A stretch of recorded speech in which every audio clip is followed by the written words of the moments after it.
Several drills that we'll talk about. The ball toss is probably the most popular goalie drill that you work on. It's mostly with two people, a partner or coach and a goalie. Then we'll get into the hot potato, the corner drill, line jumps or cone work, if you have those with you. And then the colored ball, quarterback stick work, and the monkey in the middle, which is probably for more advanced goalies and the high school level. It's which they'll focus on in the clearing game. So the ball toss is to mirror your hand-eye coordination and getting your feet going together at the same time. So you match up with a partner. It's easy to if you have two people. If not, your coach can do it and the goalie can do all the reps. You want to work on your hands and your feet moving together at the same time. You don't want your hand to go and your feet to stand still. You don't want your feet to go and your hand not follow with you. So you want to make sure that in your stance, if they toss that ball, I'm going to get it, I step, my feet come back and point to my partner. Every time I make that save, my toes should end up facing my partner. That way your hips directly came from where that shot came from, and it's got to go through my chest. If that ball is coming from here to my stick side, if I'm a righty, and I step here, I'm not square to that shot. It's coming here, rather than if my toes come back to the shooter, my chest is square.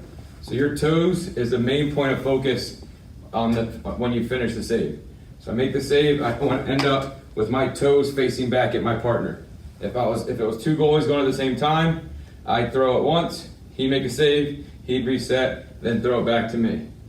That's the original ball toss, and we've kind of taken it to the next level a few times with the Pendulum Fakes. So if I'm the coach or the tosser, I'm here, I swing my hand back and forth, right? Sometimes I'll let it go, sometimes I won't.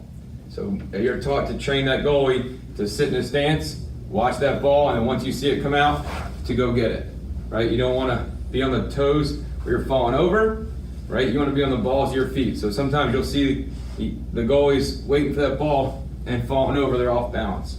So emphasize them being on the balls of your feet, not your toes. So they do feel like they're falling forward, their toes can grip into the turf, and they can reset, and they're back in their ready position. So that's why it's the fun, just swing your hand back like a pendulum. Sometimes you throw it, sometimes you don't. The next one is exaggerated ones. So throw it three body lengths away. So I have to shuffle 3 or 4 times to get there, right? You're over exaggerating the step, but you're forcing them to be quick and focus on their footwork to cover 3 yards wide. We always say we want to be efficient and cover that 6x6 as much as possible, but if that ball is going wide or that ball is going over or it's going wide left, if I get there before that ball passes the goal, 1, it's a save for me, and 2, that ball is not being backed up by an attackman, it's our ball going the other way. So over exaggerate and get them to step all the way out really wide to make that save. Still focusing on their footwork and their toes facing their partner. One thing that you don't want is if it's coming wide, you don't want one big hop to get there. Focus on the short little steps to get there. Short, quick steps get you there a lot faster and more efficient than one big hop.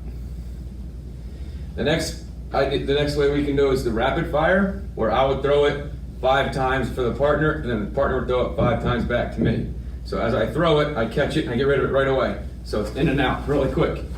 So I'm really working on those quick rapid fire, just like in a warm-up, those last 5 shots to get my heart rate going. And the last one is more a harder version. It's the Jug Aversion, which both people are getting a workout in. The person that's tossing has to juggle the balls and throw it back and forth. The goalie is still just doing the ball toss stepping at the same time. So it's a lot easier for the goalie to do that. The tosser is the one that's working on hand-eye coordination, juggling the ball back and forth,